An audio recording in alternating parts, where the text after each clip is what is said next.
did it again. I did that Pressing shit the again. wrong button. Sorry, guys, I did that shit again. All right. Where I always fucking... Because I keep moving the shit around and, like, I don't know. It's in an order specifically, and then I move things and I forget. So, like, muscle memory. So, yeah. But, oh well. You guys know how I do. All right. So, here we are. It's Monday, once again, and we're talking about a movie. Like I said, the shit is, like, random, because we usually watch the movie on Sunday night. So, we'll usually kind of scroll through the different services and be like, what do we feel like watching? And I saw that Amazon Prime, I think it was Amazon Prime, right? Yeah. Had added Wolfman, which we had seen like a bajillion trailers for it, like going to other movies like The Substance and stuff. And I was like, that looks pretty good. And it's kind of like, it's sort of the Dark Universe, the Universal thing, except they're not really doing that anymore, but it's in that wheelhouse. It's like based on the Universal monsters. So I figured, let's check it out. And it was also directed by Leigh Whannell, who obviously horror fans know who the fuck that is. He wrote Saw, he wrote Insidious, he directed Upgrade, which we reviewed, and he also directed The Invisible Man with Elizabeth Moss, which was a fucking awesome movie, which is why they gave him this movie to do. Because this movie, Wolfman, they were actually going to make it, or it was actually pitched back in 2014, even before the Tom Cruise Mummy came out. And Ryan Gosling was supposed to be in it, the guy from Blade Runner 2049. It was his idea. He wanted to be in it. And but it took so long to do because of blah blah, and like he couldn't do it after. So then they ended up giving it to Leigh Whannell, and all this other kind of stuff happened. And I'm gonna say this movie is fine. It's okay. Yeah.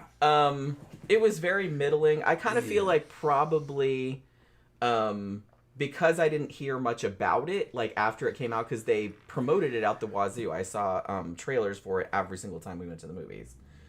And I thought it looked pretty good, and I was like, yeah, I always like the Universal Monster stuff, except for the Mummy, which I did not like. But I really liked what Leigh Whannell had done with The Invisible Man, which made all the money, you know what I mean? And this one, honestly, it didn't really have, like, a lot of... It, like I said, it was fine. It was, I enjoyed it while I was watching it, but it just didn't have a lot of pizzazz. Yeah, it was not fun to watch. It was kind of stark and a little bleak. It was kind of a downer in a certain way, or just something about the tone. It didn't pull me in, and I wasn't like entertained. I wanted to care about what was going to happen, but it was just too kind of, the tone's not right. There was something well, here's the thing. Like, wasn't fun to watch. They went the route, well, just like the original Wolfman, the one with Lon Chaney was in that, right?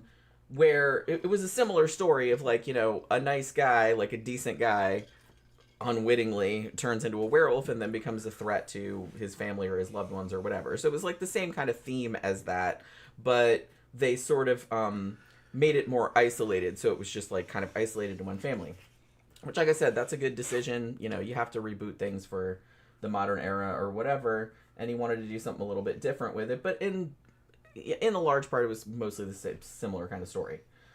But I kind of feel like if you're going to go that route, which I don't have a problem with, I think that's a good idea. But I couldn't... The guy that was in it, Christopher Abbott, like, I've seen him in other stuff, and he's great. And he's actually pretty good in this. I think the actress playing the wife was a little flat. And didn't have like a lot of, and I've seen her in other shit too, and she's good, and so I don't really know. They didn't have a lot of chemistry, the two of them. It's the tone of the movie, and they're supposed to be kind of estranged, the two of them. They're a married couple, and so some of that like made sense, but I think for something like this to work, because it's supposed to be, I mean, the Wolfman, even the original Universal one, was like a tragedy. You know what I mean? He was a nice guy, and he was turning into a monster, and he couldn't help it. And that was sad. So it's like, so they're going that way too. But it's like, for that to work, I think you have to care more. There has to be more of like an emotional core to it. And they didn't quite manage that. The movie's emotionally too stark. Yeah, they didn't quite manage it. There isn't a good score to it. There wasn't. I don't even know if they had a score. It just didn't make an impression on me. So it's not really it's not really kind of an entertaining watch where you're getting pulled into it. Oh shit, what's going to happen next? Oh, now what? You know, you don't really. You're kind of like, yeah, that's fucked up. Yeah, okay, that's fucked up too. Because you just don't really. It doesn't really get you into it. It's not fun enough to watch. Like Jensen didn't have any pizzazz. It's what it's like. It's a little stark, kind of boring, but not really. It's just. It's emotionally boring. Shit happens in it, and stuff like happens. the special effects are actually quite good. Yeah. A lot of them more practical. Some people, I think, when they debuted the look of the werewolf, which is actually kind of more man-like than wolf-like, but that's okay. He was trying to go like a more organic, like realistic, looking like what it would maybe really look like if you came down with this werewolfery disease. They could have made this movie a lot of fun, and still have it be scary. You know, Universal monsters are fucking tricky. Like Jim was talking shit about the Mummy. I'm gonna defend Tom Cruise. You know how it is. I'm in the short man mafia. Okay, I'm gonna defend him. The Mummy was not good. I liked the Mummy. I'm sorry. I liked the Mummy, but the reason why Jen didn't like the Mummy is it didn't have any of the classic a seriousness or gravitas. It wasn't a horror movie. It wasn't really a horror movie. It was just more like an action movie. With a mummy-like character wedged into it. You could tell they were trying to, and had all the fucking Universal monster characters in there, including fucking, they were trying Mr. Hyde, Dr. Jekyll, They were Mr. trying Hyde. to cram too much into it. Yeah, they were trying. They were basically trying to be the. They were trying to be the Marvel. They didn't make any secret of that. That's exactly what they were trying to do. And I enjoyed that movie because I didn't have expectations of it having the same gravitas as the original black and white, fucking Universal monsters. Hard to beat fucking Boris Karloff, right? How are you gonna fucking beat Boris Karloff as the Mummy? And this might be a controversial statement, but the makeup in the original Mummy from the 1930s looked better than the 2017 Tom Cruise one. Well, there was a bunch of different characters in it, and they were, there is no man that was a mummy. There was a woman that was a mummy, and it was a totally different story. Which that's fine too, but it's just, I don't mind that they changed the story. It's just not really. But that particular movie teased some shit. Like, I liked fucking the Dr. Jekyll, Mr. Hyde character. When Mr. Hyde started to appear, I was like, oh, yeah, fucking right, man. I agree. Yeah, where's the movie about that guy? Yeah, I want to hear that. Yeah, let's talk about this guy. Let's make the movie about that guy. And then, so there was a lot of good, they were trying to float a lot of good ideas. They were teasing some good shit. But as far as a mummy movie, no, that's piss poor. Yeah, it wasn't a mummy movie. Yeah, it wasn't really the Mummy. I don't even remember that much mummy shit happening in it. Boris Karloff's Mummy. Boris did that shit to show fucking to show Bela Lugosi that he could beat Dracula. The Dracula movie. Because he could be like, because the Mummy was essentially like Dracula, like Dracula, but seen through an Egyptian, like ancient Egyptian lens. Motif. Like it was almost like a romance type. And that kind of goes into fucking Anne Rice and fucking and Akasha, the Egyptian vampire, Queen of the Damned type. So it does have a vampiric quality to it, and that movie is really fun to watch, and it's really interesting. I love the Mummy. And Boris Karloff the fucking drives Boris it. Karloff one. And I thought it was going to be a movie about a mummy walking around killing people. No, the sequels were like that. Yeah. But Boris Karloff wasn't in the sequels. Yeah. But the first one is not mummy rampaging. Yeah, mummy walking around killing people. He's not even like a mummy for most of the movie. Yeah, it was an He's Egyptian like sorcerer. a guy, like a sorcerer. An Egyptian sorcerer brought back from the dead. Yeah. And he's trying to look for his fucking lost wife, and he's cursed and shit. It's good, man. It's good. So that ties in with this. They should have gone to.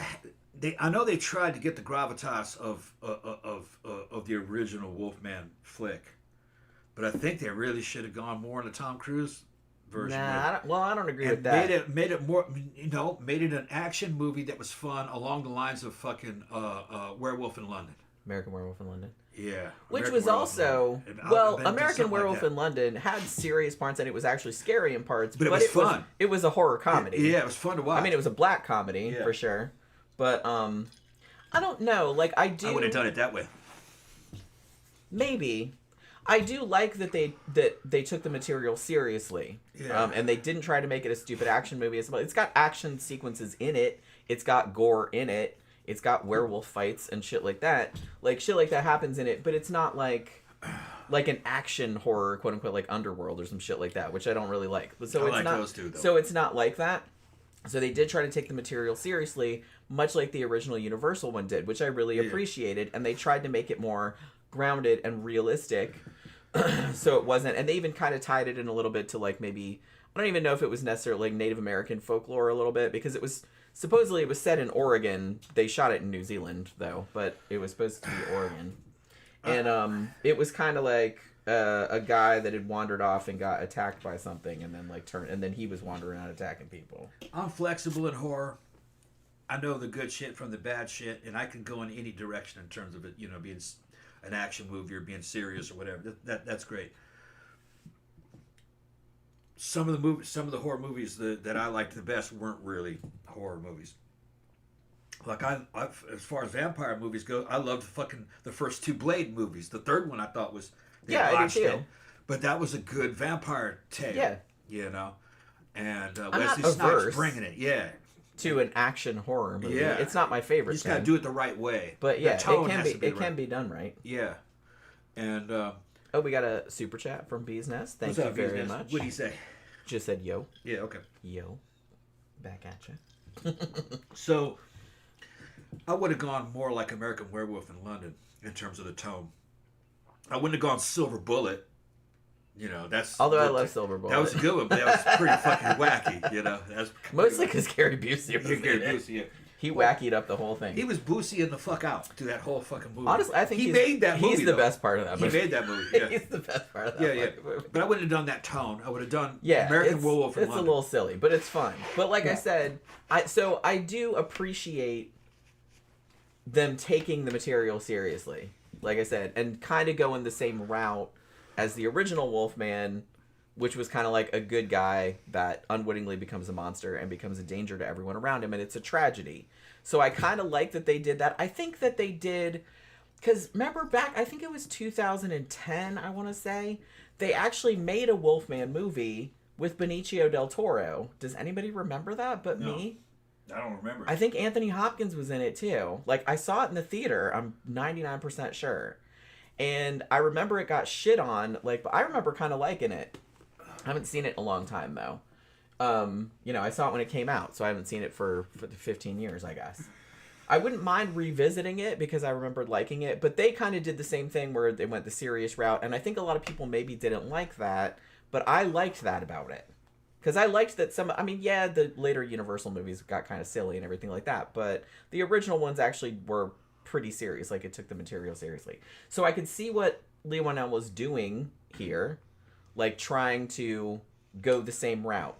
I think where it kind of fell was that I don't think they did enough to establish the emotional core. I don't think they did enough to establish the familial themes that they were trying to get at, because you could tell that they were trying to get at it, but I don't think they quite got there. You know what I mean? Yeah. And the thing about it was that it's kind of a bummer because Leigh Whannell also made The Invisible Man, which was fucking fantastic. Yeah, that was the one we saw. That one. We saw in the theater. Yeah, with Elizabeth Moss. That was good, great. Yeah. And you know, and he made Upgrade too, which, like I said, we reviewed, and I really, really liked that too. Good movie. So, and I need to see that one again. Yeah, that was 2018, I think that came out. But it had a nice driving story to it, and I liked it. Yeah. And like I said, Leigh Whannell is he's been around forever. He wrote the first Saw movie back in 2004, and he wrote the Insidious, which is fucking great. Yeah, I think I saw it. I think I've seen that one. You know, yeah, like he might have written the sequels too. I'm not sure, but but he wrote the first one for sure. Okay, now that I know the director you're talking about, he's an Australian guy. Yeah.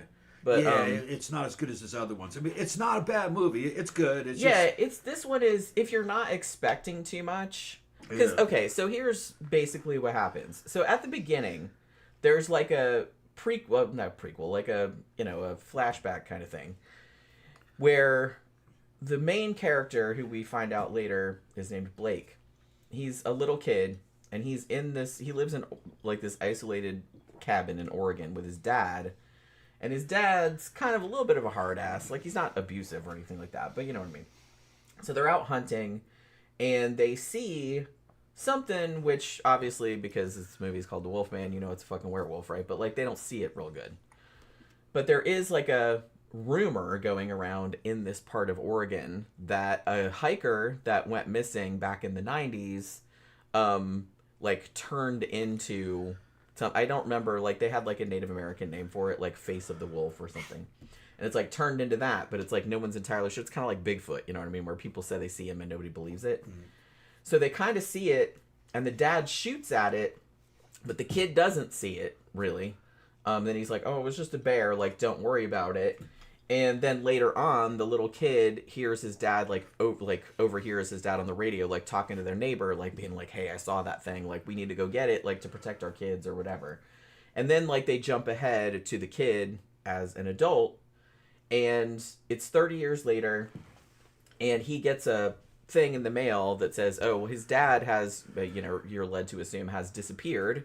And after a certain amount of time, they've declared him dead. So it's like, here's his shit. Like, you know, here's the keys to his house, like in Oregon and all this other stuff. And he's in, I believe it's supposed to be San Francisco, but I'm not entirely sure. I've seen some plot synopses say it was New York City, but I couldn't really tell.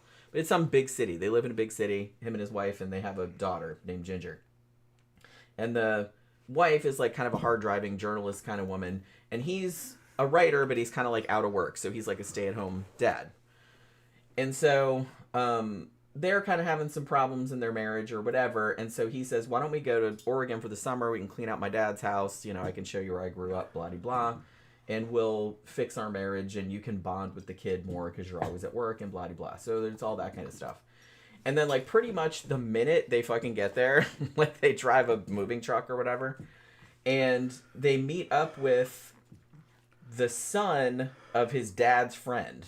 Like, who is grown up now, obviously. And he has never left there, I guess. And that dude, like, spoiler alert, gets killed, like, pretty much immediately by the werewolf. But the truck goes, like, off a cliff. And then the werewolf attacks. And you don't see entirely what happened at first. But as the story goes on, you realize that the dad, Blake, has had... I think it's just his arm gets scratched. Like, the werewolf kind of goes in the window like that and, like, scratches his arm. And so, like, over the course of the story, he starts to become, like, more and more infected. I did like the way that was done because one of the coolest scenes was that he wakes up, like, he starts kind of looking like crap, like he's getting sick or whatever. And, like, he starts hearing this shit, like somebody, like, walking around, like, stomping around upstairs. He's like, what the fuck is that? And it's like, and it takes us this long sequence where it's this creepy, like, his wife and kid are sleeping because they obviously don't hear anything. And he's just like, what is that? What is that? And he goes up into the attic. And what he's been hearing is a fucking tiny ass little, looks like a brown recluse spider, actually. Like, it looks like a little spider, like, just crawling around. Like, he can hear that because his, you know, hearing is getting more. And his teeth start falling out. And he's, like, his wound gets all infected and all this other kind of shit. So, like I said, as time goes on, like, he starts getting more and more infected and starts to realize that he's becoming a danger to his family, which, like I said, is portrayed as tragic, obviously, because he was really close to his daughter and he was always supposed to protect her and all this other kind of stuff. I also really like how they did, because they do a thing where they kind of go into his POV sometimes, like how he sees things. So, like, things, it's almost like ultraviolet. Like, you know, they'll show, like, a dark room and he's, like, looking around and, like, everything kind of lights up and, like, other people's, like, eyes are lit up and shit like that. Like, they're seeing it, like, in blacklight or whatever. And so he sees that, and then he starts to not be able to understand what anyone is saying. So, like, when they're talking, because he's turning into an animal, so when other people are talking, like his wife or whatever, it just sounds like this garbled, weird nonsense. And then, like, he thinks he's talking to them, but they can't understand what he's saying either. It just sounds like gibberish. So I kind of really like that setup. Like, I like that he was just having this, it was almost kind of like, and I think that Leigh Whannell even said this directly, that he was kind of using as an analog, was it his mom or something like that had ALS, and kind of the progression of that disease. So it's, you know, you could see it as kind of a metaphor, but much like The Fly, like the David Cronenberg movie. And so you can kind of see it as an analog for that, like as some kind of degenerative disease where this person is turning into another person. But like I said, they're also becoming an animal and becoming a danger to you. So I like that. I like that angle. Like I said, similar to, the 1930s one. But, or actually, Wolfman was 1940. I think that was 1941, wasn't it? That one was slightly later. I think that one was a little bit later. But I don't know. Like, I don't know if it was just they didn't get the right... I think the guy was good. I didn't like... Like I said, the actress that played the wife, I've seen her in other things and she's good, but I don't know if she was right for this. Like, they didn't have any chemistry with each other, and I didn't really get any... I don't know. There just wasn't any, like, emotional connection for me with the characters that would have made me sad about this whole situation. Some people didn't really like the look of the werewolf. I actually didn't mind it. It doesn't really look as much like a werewolf as just a guy that has some... I mean, he has werewolfy features. Like, he had, like, his jaw kind of came out, and, like, he has the big teeth and everything. But they didn't make him all covered with fur or nothing. Like, so he looks like a feral man. Yeah. They tried to do it. They kind of went more like organic, you know what I mean? Like somebody that had rabies or some shit. Man, I gotta say, the best werewolf movies are like Dog Soldiers and fucking... Dog Soldiers are fucking awesome. What was the other one? Fucking... Well, American Werewolf in London, The Howling. The Howling. Yeah, just the first Howling. The other ones weren't very good. From what I remember. Stu sent us one. Yeah, what's up, Stu? Hi, friends. How's your day been? What's up? Oh, not too bad. Yeah, that first Howling was pretty good. I liked it. Yeah, I'm sure we've reviewed it at some point, but it's like, yeah, I really like the first Howling. And like you said, story, Dog Soldiers is great. American Werewolf in London is great. Silver Bullet's good. It's just kind of fun. You know what I mean? It's based on Stephen King. It's a Stephen King movie. It's kind of like that vampire movie that he did. That's the Stephen King. No, what was the vampire movie? It's kind of like, it was around the same time as Silver Bullet. Do you like it? Fright Night. Fright Night. Yeah, it's kind of like Fright Night. Similar tone. Fright Night is way better than Silver Bullet. Yeah. And I don't think anybody would argue with me about that. But I liked them both, though. But they're both good. I thought they were similar tone. Yeah. I mean, Fright Night is a horror comedy. That's Tom Holland. That's the same guy that made Child's Play.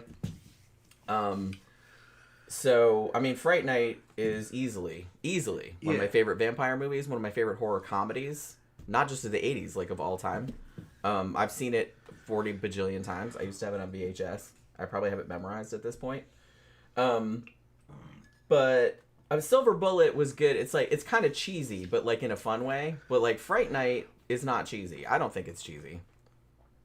Maybe that's just because I grew up with it. It had a little bit of cheese. Yeah, I mean, it has 80s cheese because 80s, you know what I mean? Because it was 85. It was kind of kid-friendly.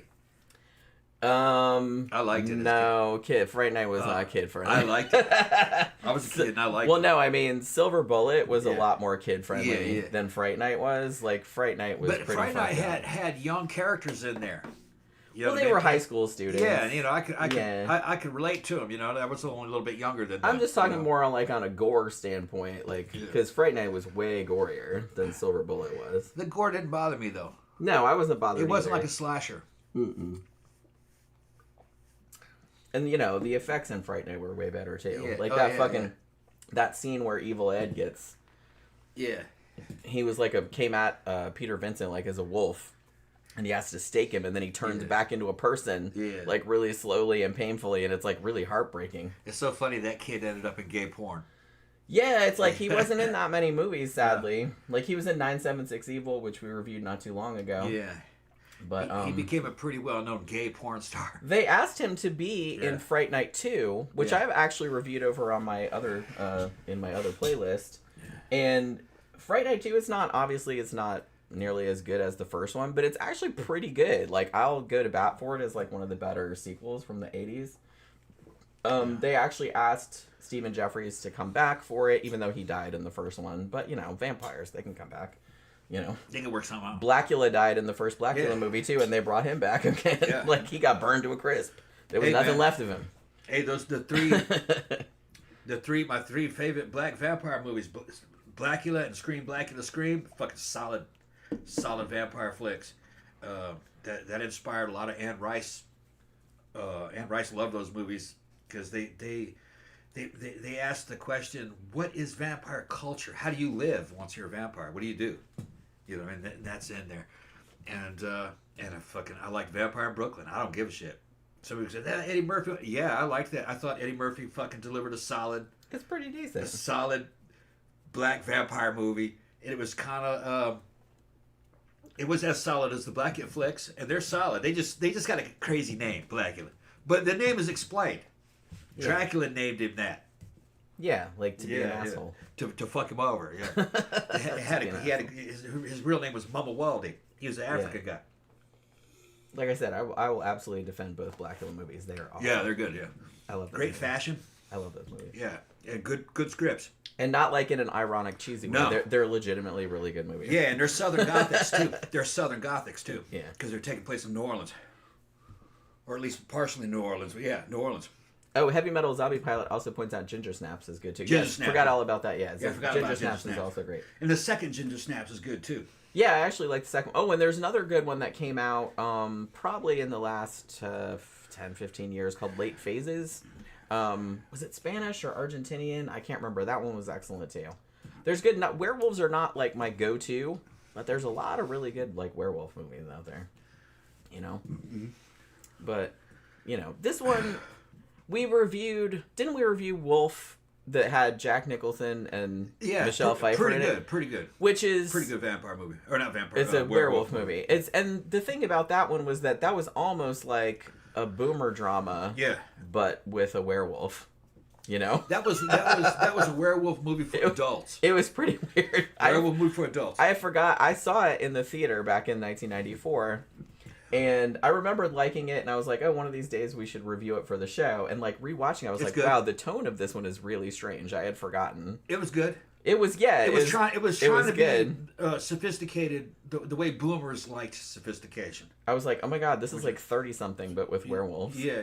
That's there was something about it also the impression kind of that I got. The Witches of Eastwick. Because that also had Jack Nicholson and Michelle Pfeiffer in it. I love the Witches of Eastwick, but the thing about it is that I read the novel that it was based on by John Updike, and the novel is way different.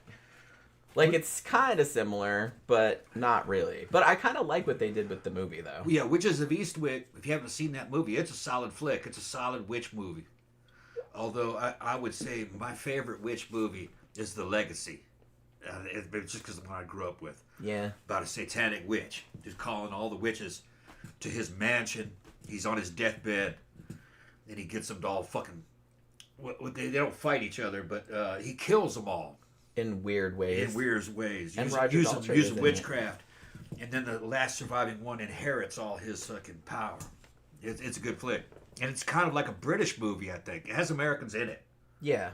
But I think Sam Elliott's in it, and Catherine Ross is in it, who was in the original Stepford Wives. Yeah, The Legacy. And it's creepy. It's kind of like The Omen. It's around that same time, 70s. Maybe 80s.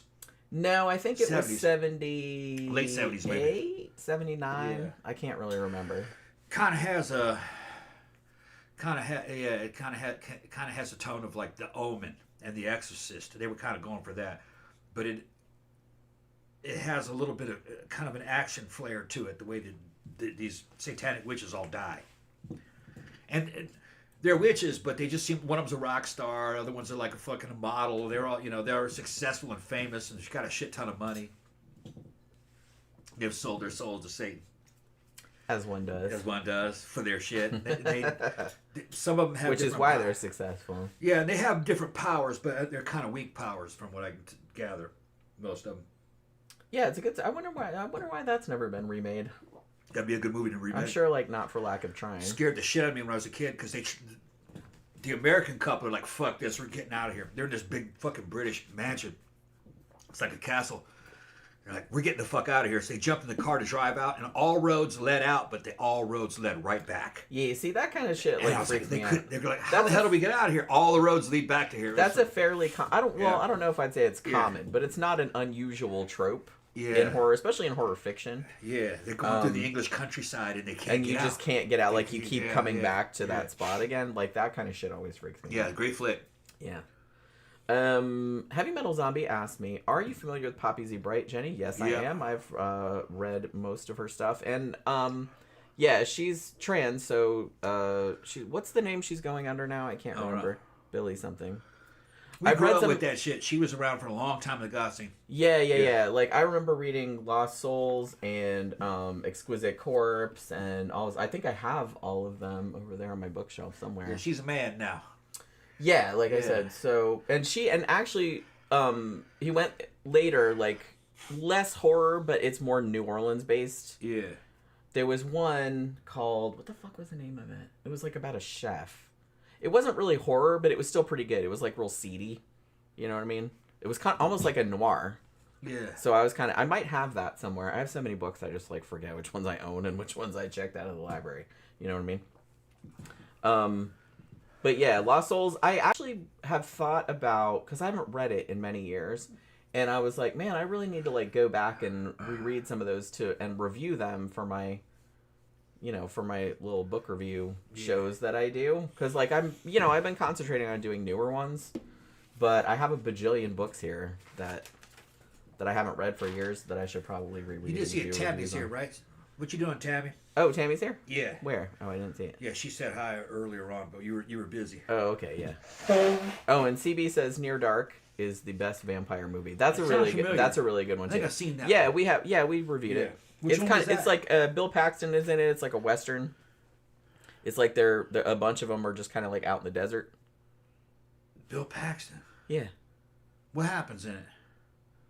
Like I said, they're just like a bunch of vampires. There's a kid. They have a vampire kid with them, and they're like out in the desert, and they're kind of just going from place to place. They're like nomadic, kind of. Nomadic vampires? Yeah. I don't think I've seen that one. Yes, we have. We reviewed it. Really? And not that long ago. I don't remember it. Yeah, Catherine Bigelow directed it. But yeah, that's a really good one too. A lot of people bring that up. And 87, that was the same year Lost Boys came out. Which was 87? Yeah. Okay. 87. You've seen it. We watched it. Yeah, we watched it. Yeah, I was probably drinking. Probably. Yeah. I mean, yeah. And chances are you were to show me a couple frames of it, I'll immediately you would remember. Yeah. You would remember. That's what I was saying. Is there a scene in there that I would remember? Well, the one everybody brings up is like the diner scene, but I'll show it to you later. All right. You'll remember if I show it to you. I'm sure. But, But so... Alright, so somebody, Uncle was saying, I hope this movie is better than the Kit Harington werewolf movie. This movie was... It was just okay. Middling. Yeah, it was okay. Like, I don't usually do, like, scales or anything like that. Like, it kept my interest. It's not a bad movie. It didn't actively piss me off. Yeah, But it has that Blumhousey thing. You know what I'm saying. I thought it was kind of emotionally stark. Like, I didn't really care about it. A little bit. And like I don't think it had a score. It needed a score behind it. It wasn't very driving for me. It didn't really pull me in. I was just... nothing made me mad, but I was just kind of indifferent. I was like... Yeah, okay. It was just kind of a solid, middle-of-the-road werewolf movie. Yeah. Like, you're not sorry you watched it. Yeah. But you kind of forget it. It wasn't as fun as Ginger Snaps. No. I mean, Ginger Snaps, that's a memorable fucking movie. Yeah. Dog Soldiers, that's a memorable fucking movie. Right, yeah. American Werewolf in London. Yeah, those are like memorable fucking movies. This one was just kind of okay. Like I said, it has that Blumhousey, but I'm not shitting on Blumhouse. Like, they put out like a bunch of, and they have a very successful formula. They're at least good. But they're at least okay. A lot of their movies are just very formulaic. Yeah. And this one was kind of like that. And while I respect that Leigh Whannell wanted to go the more emotional route, like the more tragedy route, which American Werewolf in London did also, which the original Wolfman did, so he wanted to kind of go in that direction. But to do that, I think you have to have more of a heart to it. And I just didn't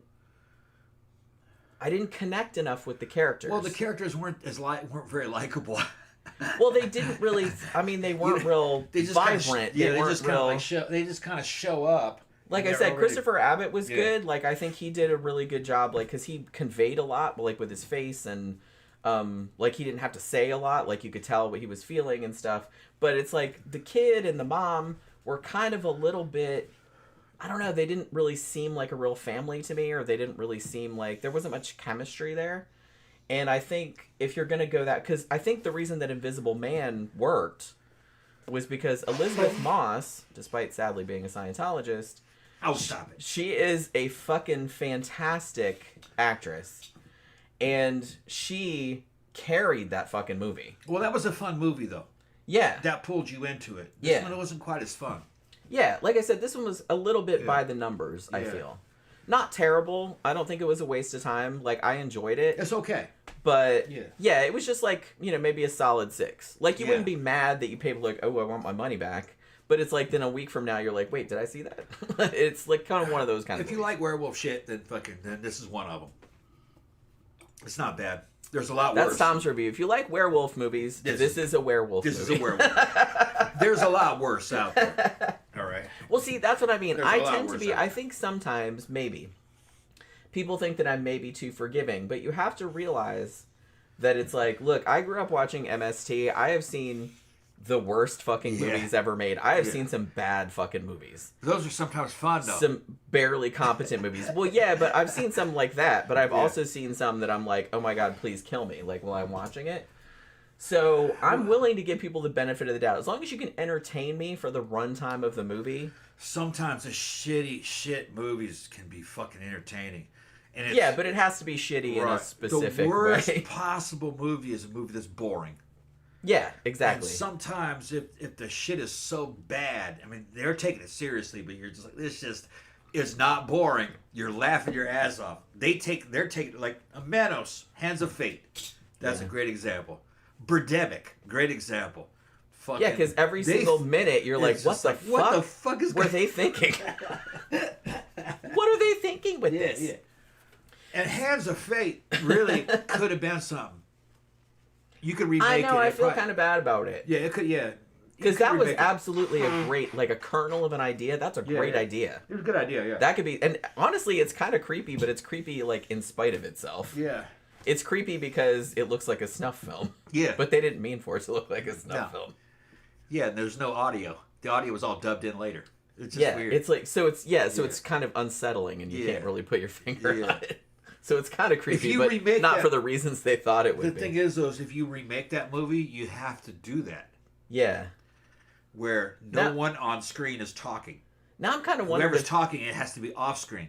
Or it would not be that same movie. You know what would be awesome? If, like, somebody would go kind of like Antrim, the deadliest film ever made. Like, if somebody went that route... Yeah. Where they kind of remade Manos like in the modern day, but made it look like a lost film from back then. Yeah. But like creeped it out like way more. Yeah. So it's like it was almost like found footage. But you know what I mean? Oh no, like, I would make the new Manos look just like the old Manos. If somebody could do that, effectively, I think that would be fucking rad. Yeah, you could amp it up. Yeah. You see, well, if you guys don't know what we're talking about, the dude who made Manos, Hands of Fate, and Manos is Spanish for hands, so it's Hands of Fate. What the fuck is? It's about a cult out in the desert. There's a lot of hands. We have 2 hands. Yeah, their god is jazz like hands. He's like a jazz hands of fate. And the dude who's making this flick is a fertilizer salesman from Texas. Texas, and he's doing it with his own money, with local talent. Yeah. And he actually puts together a pretty good for a dude of that. And he stars in it, too. He's in it, yeah. He's the dad, yeah. Right. And he actually does a pretty good job, but the camera he has is shitty as fuck. I think you can't do any more than about 30 seconds of film, 40 seconds of film at a time, and there's no audio sync. Yeah. So every time you shoot someone, they can't be talking. So you're shooting somebody who's reacting to somebody off screen who's talking. So it's this weird... Someone's talking off screen and someone's going... Going yes, for 30 seconds. Yeah, and it ends up with this. It's totally weird. This subterranean cult of fucking young teenage chicks in fucking kind of see-through white gowns who are the brides of Manos and they even took the daughter as one of the brides. As I was like, ew. Yeah. It gets. Pretty I mean, I get they're Satanists. It gets it gets pretty. It was a good idea. But, But in order to fucking bring that to its height, you have to fucking lean into the limitations of the original. Yeah. You can't just remake it like a regular ass. No, if you made a regular movie, it'd be forgotten. Then nobody would remember it. Right. The reason everybody remembers Manos is because it was so like unintentionally fucking weird. It was weird, just because of the limitations they had with the filmmaking. Yeah, and the crew that they had. And that's hard to capture. Like it's hard. We've talked about this before, but it's hard to make a bad movie on purpose. You're right. It's like, always by accident. Because it seems like too self-aware, and it's not fun then. You know what I mean? The only good bad movie that was made bad on purpose was The Velocipaster. The Velocipaster. And Velocipaster has a great script. And there's a lot of irony in the script, and it's very Gen X. But it's not very Gen X, and it's annoyingly self-referential. No. It's there only to entertain you. Yeah. And it knows it's a bad movie. But it's going to roll with that. Yeah. It didn't try to wink at you, which I think a lot of bad on purpose movies do, like the sci-fi originals and stuff. Like, it's trying to wink at you on purpose, which just annoys the fuck out of me. Even the cameraman knew it was bad. Shit would happen. He'd like pull him like the person would go, it was just you have to see it. I had a fucking blast with the last and they have to talk about karate and fucking there had to be ninjas. Karate and priests that can turn into a velociraptor, and fucking Shaolin monks and ninjas and everything that was fucking 80s as fuck. That's in that. Yeah. Gen X would totally understand it because it's movies not based on a video game, but inspired by video games. Yeah, like I was immediately like, okay. Maybe watching Shinobi. I'm vibing. I'm vibing with you guys. Yeah, right. I see what you're doing. All them black belt magazines you were reading at fucking 7-Eleven when you were a kid playing video games, like Spy Hunter. Yeah. Spy Hunter and fucking Shinobi. Yeah, so Uncle was talking about Poppy Z. Bright. Yeah, I really love Poppy Z. Bright stuff. Probably I should review more books because I have a bunch of them. I just haven't read a bunch of them in a long time. Tiny said I liked 20. I think she means 30 Days of Night. Have you seen it? Yes, we actually reviewed that one a while back. That was based on a graphic novel by Steve Niles. That was the one about the vampires in the like up in the Arctic Circle, so they could rampage for like that was a really good one. Pretty good one, yeah. I actually thought that was a really good. It was kind of like a zombie movie because there were just so many damn vampires. It was like they were like a zombie overtaken. Horde. Yeah, and that's an example of like that of a more action oriented vampire movie that I think was done really well, and like the isolated setting was really good. It was like a great idea.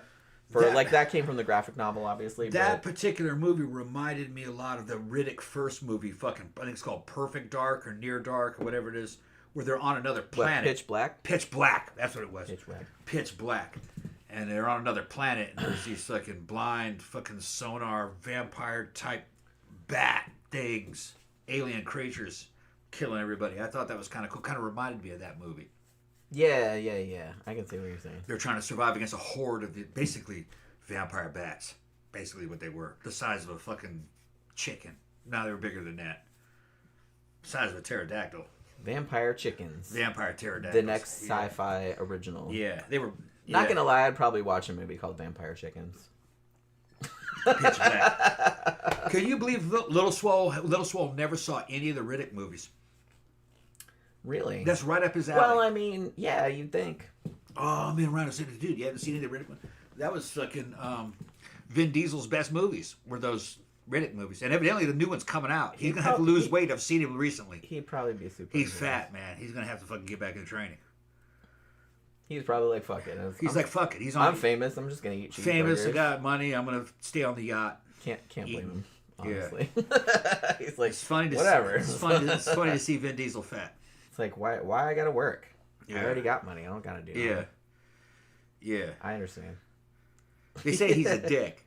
They say he's a real dick. But I've heard that too, but I don't know. Yeah. I don't know. Who knows? I'd probably get along with him if I met him. You probably would. Yeah. Because you're kind of a dick too. Yeah. No, I'm just teasing. Tony said, I think it's because, talking about 30 Days of Night, because it happens in a city that's shut off in the winter and it makes it somewhat relatable for us Northerners. Yeah, and like I said, I think that was a fucking fantastic idea. And like I said, obviously it came from the graphic novel previously. And I was like, holy shit, why didn't anybody think of that? That like vampires could go up there like above the Arctic Circle where Yeah. it's dark for like 6 months out of the year or whatever, and it's like they could just like run rampant. Yeah, if you like that movie, I'm gonna recommend see Pitch Black. Did we ever Vin review Diesel. Pitch Black? No, we need to review all the Riddick movies. Pitch I Black. thought we did, but I'd have to go back and we I don't think we reviewed did. so many fucking movies over the I years. got all three of them. I know that you have them. Yeah. Like I think I even bought you one of Yeah. them. Yeah, I was birthday gonna or do something. Riddick fucking costume for Halloween, but then I grew my beard, see, and I'd have to shave Now my it fucking doesn't beard work. and wear my fucking. Holy crap, goggles. we were just talking before, like earlier, like holy shit, I don't know what I'm gonna do for Halloween this year. Yeah, I bought a fucking I gotta think of something. $85 fucking luchador mask of fucking Bane. He's doing Bane. the yeah. black one with the white. I gotta do something different though, man. Like I Yeah. can't think of anything. It's leather and shit. I Fucking still it's- got a couple months, but it's like I'm starting to get anxious. Yeah, I got the best Bane luchador mask you could buy from a real wrestling company. Yeah, called Ilucha.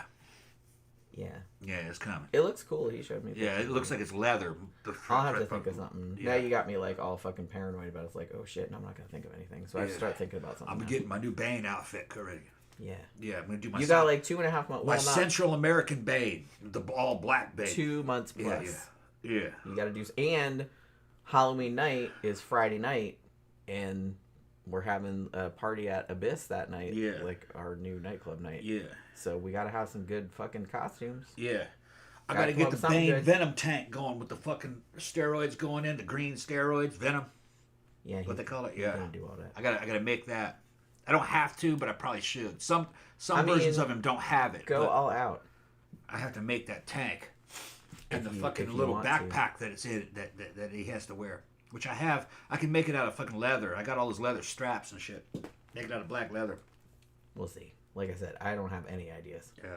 I mean, last year, had I been able to afford it, which I couldn't, I was gonna do Jennifer Lopez from The Cell, like the one where she had the Yeah. swirly dress and like the metal thing on her face. It's just so expensive. And like, yeah, like I sourced all the stuff and like Yeah. I found all the, like I found a dress and I found the hair piece and I found all this other shit. But then like I wanted the mask too, and that was like $300 like on Etsy, and I was like, oh, shit, like I can't afford it.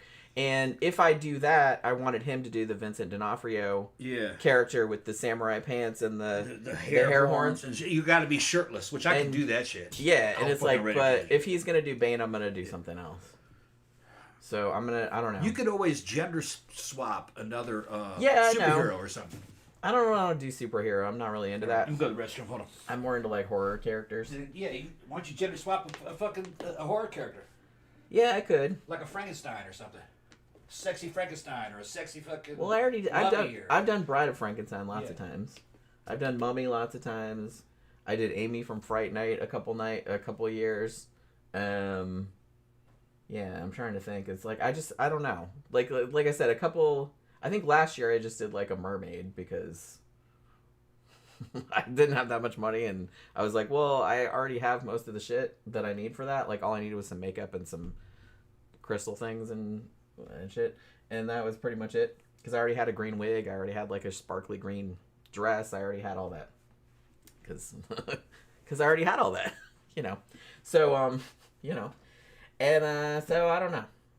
I was like, because I told Tom, I'm like, I know I'm a pain in the ass, but like for Halloween costumes, I said I like to do something very specific, like a specific character. I don't like to do general characters, like, oh, I'm a witch or that's boring. So it's like, so I like to do a specific character, but I don't like to do an obvious specific character, because you know, it's like every year there's always like some big horror movie that comes out. It's like, hey, I'm Pennywise. Hey, I'm what's her face from fucking Suicide Squad. Like everybody dresses up as that, and it's like lame. Come on, like so I always have to come up with something not so weird that nobody knows what it is, but everyone doesn't have to recognize it. Like it has to fall into like a perfect. So like I said, I'm a huge pain in the ass. So this is why it's so hard for me to like come up with fucking Halloween costume ideas, because it's like I have a very very specific set of parameters. If you want to do that a costume, I could get the samurai pants and we can work out the fucking hair horns. I mean, I don't know. I'll look. But you're talking about $400 or $500 worth of fucking costume. That's what on I'm your saying. end. It's like, I'm not really sure I'm not willing to pay that. Unless, I mean, that was last year. Like, I could maybe find it cheaper Or make a plastic set. or make it myself, Make it like yourself which out of I did plastic. think about doing. See, she's got in what was the name of that movie again? The Cell. The Cell, yeah. She's wearing this mask and it's fucking like kind of bronze or brass and it's got these rods. Well, it's silver and it's like, and it's got chains. Chains and across it's a plate. and It's, like it's basically a muzzle. it's kind of it's on a It's headband. on like a tiara. Yeah. It's on a headband is how it's attached, and then it kind of goes over the front of her face like that. And she's in the nightmare with the serial killer guy. Yeah. And he's turned her into his sex slave. Like I said, I found the he's dress. dressed The as a dress fucking- is like $40. I found, or a very similar dress. I found the hairpiece, which was like $20. Yeah. But the mask, and she also has this Collar. neck piece, like a collar Kinda that's like a slave red collar on leather. there. Yeah. And it's like, that was also very expensive. How much was that? I can't remember now, but it's like, I probably have to. And the one that they made on Etsy was cool looking, but it didn't look like the one from the movie. It wasn't as molded. Yeah. Like, 'cause she had like a molded, like fetish one. You'd have to get that off a fetish site. Yeah. But you know what I mean. Tanya says, just don't do a character from The Strangers. That movie freaked me out. That would be easy to do though, because they just had regular ass clothes on and then they just had weird fucking masks. You know, that was a pretty freaky ass movie. Yeah, Tanya said, because you were home haunts me, especially knowing it's based on a true story. Yeah, like I don't think we've ever reviewed that one. That's a fucked up movie. Yeah. that was. Tanya has seen Pitch Black. Okay, yeah. Great movie. You see the other two? The other I two are don't, good. like I said, I don't think, I thought we reviewed Pitch Black, but maybe I'd have to go back and look. Yeah, I think there's two more. Because I know you Yeah, have and they're them, good. And and there's usually three if of you them. bought them, we would Yeah. have reviewed them, but maybe not.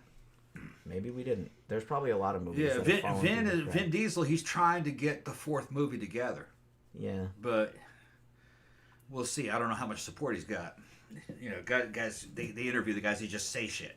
But that would be a good movie if he could get his act together. Well, and sometimes they are working on the shit, but it just falls through. You know what I mean? Like I said, this Wolfman movie that we were talking about earlier, like they were talking about doing this back in 2014. Yeah. It's just it didn't.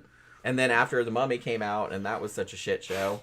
Like Universal was like, no, you know what? Forget it. Like we'll still do shit with the Universal monsters, but they're not going to be interconnected anymore because that's obviously not going to work out. Which I think was probably a better route to go. They were just like, let the MCU do the MCU, okay? It's like they're doing their thing. They're making all the money in the world. And you don't have to do it with the monsters. It's too convoluted. You know, just, it's probably better just give the shit to a horror director and let them do their own take on it. You know?